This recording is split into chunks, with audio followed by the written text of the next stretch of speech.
guys, welcome back to my channel, and I am so excited because today we have a very special guest. James Welsh is in the house. Yes, hello. Hello, everybody. Hello, everybody. So I'm so excited to connect with you because today, we've just been having a ball right now. This is a collaboration video, so there are two parts. So definitely watch today's video, but then check out the info box because I've got the link to part 2 on James's channel right there. So you guys get double trouble today. And what we're going to be talking about is the products that you might be using wrong. And don't feel bad, guys, if you are using these products wrong, because we've used these products wrong before. This is our own experience. Exactly. We've gone through the trial and error, and we come out on the other side with better knowledge. So we've made all of these mistakes already. And hopefully we can save you from making some mistakes as well. So definitely give the video a big thumbs up. And are you ready to get started? I'm ready. Let's do it. Every time I talk about sunscreen, I feel like I'm sort of preaching to the choir a little bit because I know you guys are wearing sunscreen. I think we've evolved past the point of saying wear your sunscreen. I think we're all I think we're all pretty much there. Hopefully. I hope so. I hope so. That being said, just wearing it, okay, and what I always say is finding the sunscreen that works for you is like a personal quest. It's like this journey that can be very, very long, but you should definitely stick with it. The thing is, though, once you've done that, you're not done, right? There's always so many hurdles to sunscreen. And we were just talking about this, too. We're just why is it always so complicated? It feels complicated sometimes, doesn't it? It does. It took me, speaking of personal quest to find your perfect sunscreen, it literally took me about 5 years. I remember the age I really thought I need to start wearing sunscreen every single day. Before discovering K-Beauty, which changed everything as far as sunscreens go, everything was chalky and I'm oily skinned, so everything was just slipping off my face into my eyes and everything stung, was too heavy. And then I found my perfect sunscreen, and now it's not my perfect sunscreen. I've got other ones now. I went through that. It's like an ongoing quest. It is. And it, skin is always changing too. That's kind of a whole different topic, but your skin is always changing as well, so you kind of have to keep up with that. But the thing about sunscreen is, yes, I definitely remember when I was about 24, 25-ish. That's when I was like, you know what? It's time. It's time for daily facial sunscreen. Here's the thing. This is what I'm so embarrassed about. But that's what inspired, part of this video is, I don't know what the F I was thinking, but I would only put sunscreen on to here. Oh my God, me too. Okay, thank you. I'm not alone. Yeah. Why did we do this? It's this thing where it's the same thing, isn't it? Where you see a lot of skin guru YouTubers reminding people to do their neck as well when it comes to all stages of the skincare routine. For some reason, we neglect the neck, the back of our ears, the top of our ears when it comes to sunscreen as well. But I probably only 3 years ago found a sunscreen that went through my facial hair and through my hairline. It didn't clump up and ball off, The reason why most of us wear sunscreen is to prevent aging, right? Premature signs of aging, wrinkles, darkening, hyperpigmentation, right? All of that. So here's the thing though, you could have the most snatched, youthful, firm, supple face, but if you have wrinkles on your neck, it doesn't matter. Doesn't matter. It doesn't matter. Young face, old neck, right? It doesn't match up. So, which I feel is gonna be me because, like you, I didn't. Neck sunscreen is a pretty recent thing by a few years, And every step of the routine, I would cleanse and I would do a toner and then moisturize, but I wouldn't do other bits that my neck could benefit from. So I feel all of that is a pretty recent thing. So there will be a few years difference, I think, between my face and my neck as I get older. But it's honestly so important. I feel these little things that we can do now, sunscreen. Really being the main one to make us happier with our necks in the future. It's one of the number one areas where you can just start to see it. It's the neck and the hands. Yeah. And I think I let me add this in. Body sunscreen too. If you're exposing any arms or legs, put the body sunscreen on because nobody wants wrinkly knees. that No. that will scar you I've for never life. thought of that. Yeah. Especially if you want to wear your shorts when you're a little older. Wrinkly knees hanging out. Nope. I do not want to have to wear those like knee shorts that like go down to your knees. I actually read an article where a dermatologist said that's like one of the biggest areas that they remove like the melanoma from is actually around the hairline. Mm-hmm. Yeah. That's a big area that they find it in a lot because that's it's easy to miss. I feel like, yeah, it is. And it's the same with the top of your ears as well. Obviously, it's beaten down. And a lot of people do forget to do that, or the little amount that they do use, because you've just done your face, you've hopefully done your neck, and then you're just going to use whatever little dreads you have left to go around your ears.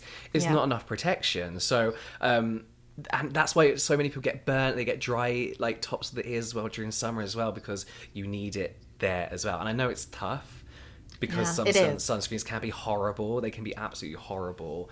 But that's why, well, if you're here on this channel, you know Korean sunscreens are the best way to go. You made a good point. It's something that I wanted to say too. And it is another sin that I've totally committed, which is putting enough on. Because I used to put my sunscreen on like I would put moisturizer on, which is not enough. Yeah, this is why I used to be coating. so...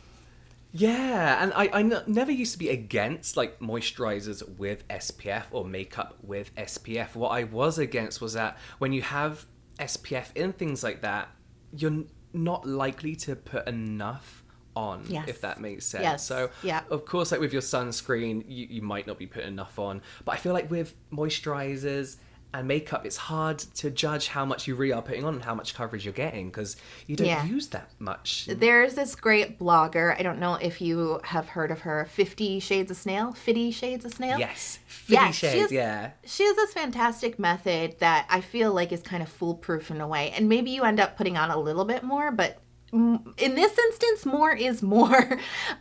She uses the 3-finger method, and what she does is she puts a sunscreen on the 3 fingers, the index, middle, and ring fingers, and that's enough for face and neck. And that's going to get That's you... the way I've been doing it. Generally gets you the coverage that you need. You might end up putting a little bit more on, depending on how long your fingers are, right? But you're going to get... so much more in the ballpark than what I used to do was just put like a little bit here and go, okay, it's on. Oh, yeah. My brother was a makeup artist. He put sunscreen on in front of me. He put a little bit on his hand, like it was a bit of makeup, and then kind of just done this. I was watching him and I was like, what are you doing? Horrified. I was like, that is nowhere near enough. But that's the thing, the 3-finger method, like you said, might be a little bit more than what you should use, but that's better than underusing, right? And honestly, if you just start with this, if you know you're just not putting enough on, if you start with the 3 fingers and you have a little left over, hello ears, hello hands, right? Like you're gonna be more inclined to put it onto the exposed areas you don't always think about. So it's actually a good way to start training yourself to put on the proper amount. Do you reapply your sunscreen? I do, and I'm really weird about it, I have to be honest. So like I'm quite obsessive? religious when it comes to reapplication, because I've got rosacea, mild rosacea on my cheeks, and I'm very prone to post-inflammatory hyperpigmentation. So I am covering those areas, especially if I'm out in the sun, which I avoid like the plague. I literally hide inside or in the shade, like under a big hat. I don't have a hat, but like I'm always in the shade. I got one of those huge visors last summer. Like one of those big visors. I really. Have you seen the ones that like come forward like a steel worker? I really want one of those. Well, honestly, that's like the quarantine style now. I actually feel like it won't be weird to walk around the block with my dog wearing this like shield over my face.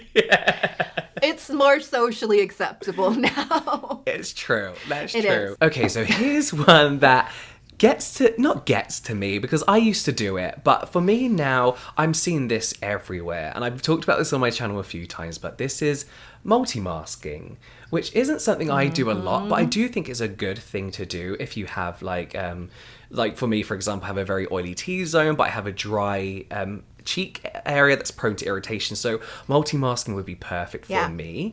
The problem is is people using the wrong types of masks together.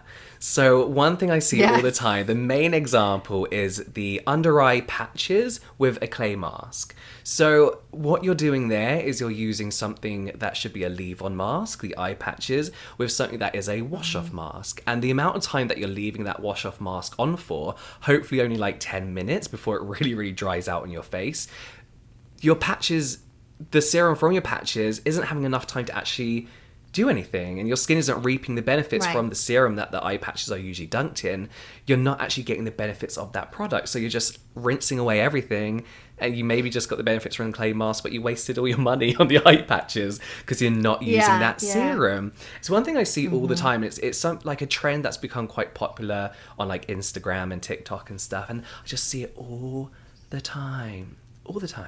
And we see it because it looks so cool. Oh, it looks good. Yeah. But not because it's the best thing for you. No. That's the thing about the social media and the skincare. Like, yeah, I do see this a lot. And multi-masking in theory is actually a smart thing. Yeah. And you make a really good point too, especially for combination skin, because I'm pretty dry, but this area, I still get the oil. And so I can use a little bit more of a targeted treatment for the T-zone. And then the cheeks need something totally different. Yeah. And I don't think that you should be afraid to mix and match products. Exactly, yeah. But yeah, you definitely need to understand why you're using what you're using. Yeah. I think this is where like some of the confusion comes in as well, is what those masks actually are, if that makes sense. So it's true. You can pretty much pair each mask with a step of the skincare routine. So like I said, a sheet mask and under eye patches,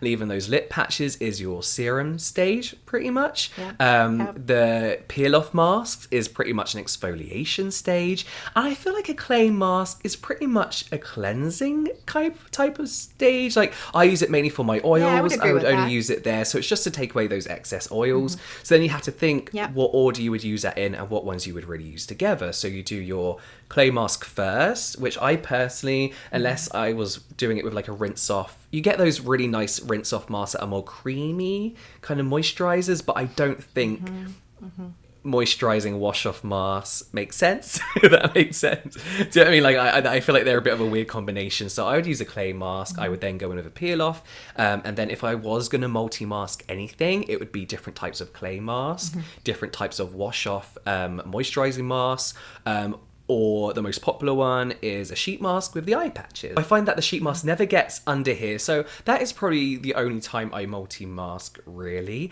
But yeah, it's just, I see a lot of like what I consider wasted product. That's the thing too. I mean, I personally don't multi-mask. I mean, I see the point of it. Yeah. You know, it makes sense. But it's almost like, you guys are going to laugh at me for saying this, but it almost is too complicated for me. It's like, yeah. I put on like 10 layers. Effort as well. Yeah. I use like 10 different products on my face every single day, and I'm saying this is too complicated.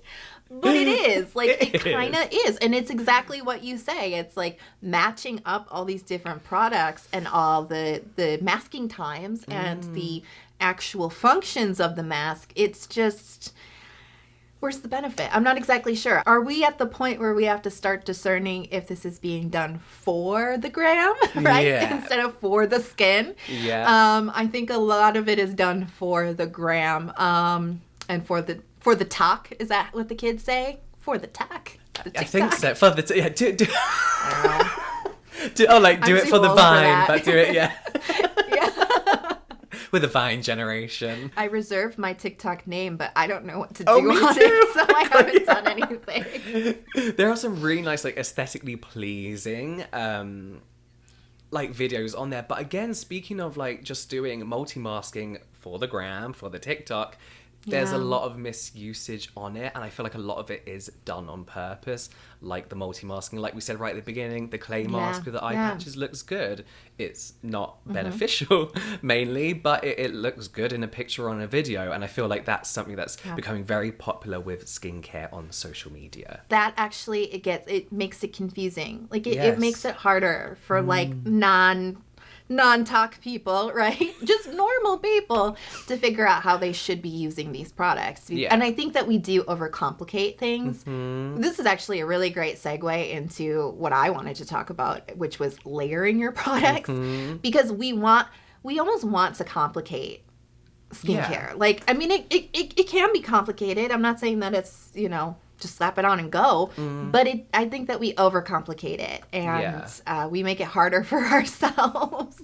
That's the thing. There's people like me and yourself who we genuinely enjoy skincare, like it's a passion, so we want to be doing these extra steps and stuff. But then I guess I did mention in one of my more recent videos about cutting down your routine, is that there is people like me on the internet who I probably have like 5 videos on the 10-step Korean skincare routine, and it doesn't have to be like that at all. It can literally be 2 or 3 steps. So it is like, it does get very, very complicated. It does. And this is totally where I feel like cautious about speaking about this, because you have seen me use 10 steps, like multiple layered products on my face. But then you hear me saying things like, more is not more, and you don't need a 10-step routine. Right, yeah. Speaking of doing it for the talk, doing it for the gram, doing it because, you see a lot of other people doing it. It looks luxurious. It looks fun. It looks exciting. But layering so many products doesn't work for everybody. And the biggest thing that, I cannot stress enough is that everybody's skin is different. And what my skin will accept and what your skin will accept is going to be totally different. Yeah. And it's not even just about the specific products that do and don't work for people, but, even just the combination of products or the number of steps. There's no magic number. No, exactly. And I think people want there to be a magic number, and I think that's what a lot of K-beauty was sold on, was this magic 10-step routine, and it's not that. No, I think it's the way to look at the 10-step routine is what is out there, what you can do, and what is available to you. Yeah. And I think, that's as far as it should go. I sometimes still do a 10-step, but like you say, it's my job, so I want to try a serum and an essence and then maybe another serum, not in that order, and then a night mask, for example. But on a normal day, I probably use about 4 products in a routine. Yeah, I'm between 5 and 8. I mean, it just depends on what I'm doing and what my skin needs at the time. And that's the biggest thing too. I think that learning all the steps, it's almost like you have to learn the rules in order to break them. Yeah, right? You gotta understand what a product is intended for. And this is exactly what you're saying about the multi-masking, is understanding what is it meant to do for your skin, and how can we combine these efficiently rather than just piling on product. There is a little bit more thoughtfulness that has to go behind it than just this very elaborate, extra luxurious, multi-product routine. And, sometimes I don't know if we said this on your video or if we said it in this video, but really the important thing to understand is getting your skincare to absorb into your skin is going to make it more effective. And if you're just layering for the sake of layering, there's a very good chance that all those products you have put on aren't actually performing for you too.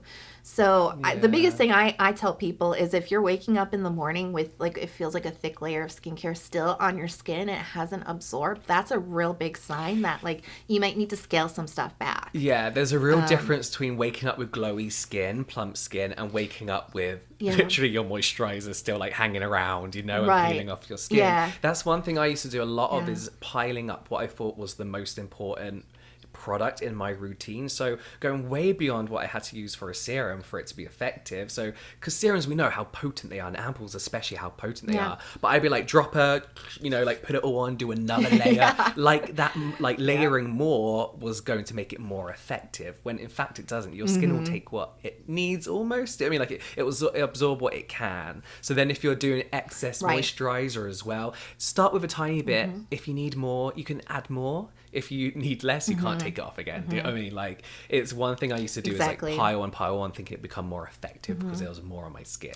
The one thing that I always talk about too is like skin tuition, like having an intuition about what your skin needs. And sometimes that means putting on a layer and stopping and just waiting and seeing. Yeah. Because that 7 skin method for toner feels lovely, but even with my thirsty skin, 3 layers is actually all I really need. Yeah. And that took some trial and error. And so, you know what? Some days I do actually need more. But kind of taking a step back and just kind of like tuning into what your skin is kind of telling you, because it is actually telling you everything you need to know. Oh yeah, it's very clever. I wish I could say that there was a recipe for it. Yeah. You know, I wish I could say that, yeah. you know, this many layers of toner with this serum, but if you don't use this serum, then use this ampule. I feel like that's why it's important to start off really with just the basics, you know, and crack them first. Like, crack your moisturizer, your toner. I see, this is, my basics are not basics. Do you know what I mean? Like, I was going to say essence, serum, but I was going to say, what would your like core routine if you could only pick a handful of products? It'd be what would it cleanser. To make a real basic routine. Basic would be cleanser, essence, moisturizer, sunscreen. But saying that, a lot of Korean sunscreens are now more like sunscreens with moisturizing benefits rather than moisturizer with SPF, if that makes sense. So sometimes with my oily skin, I feel like I get a lot of moisturizing products from some Korean sunscreen, so I might not even need a moisturizer sometimes. But I feel like with your essence, you've got your toner kind of benefits and your serum benefits, if you really, do you know what I mean? If you really need something there. It would be like a cleanser, essence, and sunscreen. For me, definitely double cleansing. You know, probably toner. I feel like I get everything I need from a toner. I might be skipping out on a treatment step by skipping out an essence and a serum, but really, if I had to go very slim, I would just go like cleanser, toner, moisturizer, sunscreen. You know, because at the end of the day, all that I'm thinking about is balancing my skin with oil and water. Yeah. Right? And that actually could be a really good helpful hint for people. Balance your hydration, balance your moisture, and add in one treatment. Yes. You know? Yes. Add in one treatment. Definitely, 100%. Then you can really learn how to start adding in all the extras and where exactly they can slot into your routine without mucking everything up that you've done before. Yeah, absolutely. So there's a little bit of an art to it, but I think that, just taking a step away and just kind of tuning into what your skin is telling you is really the key here. And definitely do as I say and not as I do, because what works for me may not work for you. And that's just like the biggest thing to remember is if you see people doing it on the internet, take it with a grain of salt, you know. Take it with a grain of salt, for sure. 100%, yeah. Not everything you see on the internet skincare-wise is necessary. A lot of it nowadays is just for show. Entertainment, shock value. Shock value being one of them, Yeah. Some of it is shock value, for sure. Are we done? Is that it? Was that the... Yeah. I think so. Yeah, that was everything I had to talk about. Yeah. Hang out and chat about the weather. But yeah, this was super fun. Yeah, I feel like we could chat about this skincare stuff for ages and ages. Like, we really could. All right, well, thank you guys so much. Like I said, we could probably sit here forever and chat and chat. And definitely let me know in the comment box below if you'd like to see us chat and chat maybe again sometime we could literally just sit here and chat about it for ages. Oh, you could. Yeah. So tell us your dream conversation subject matters in the comment box below. Give the video a big thumbs up and go see part 2 on James's channel, which is going to be linked right there in the info box for you guys. I hope you guys are having a fantastic day. I can't wait to see you in the next video, and I'll talk to you soon. Bye.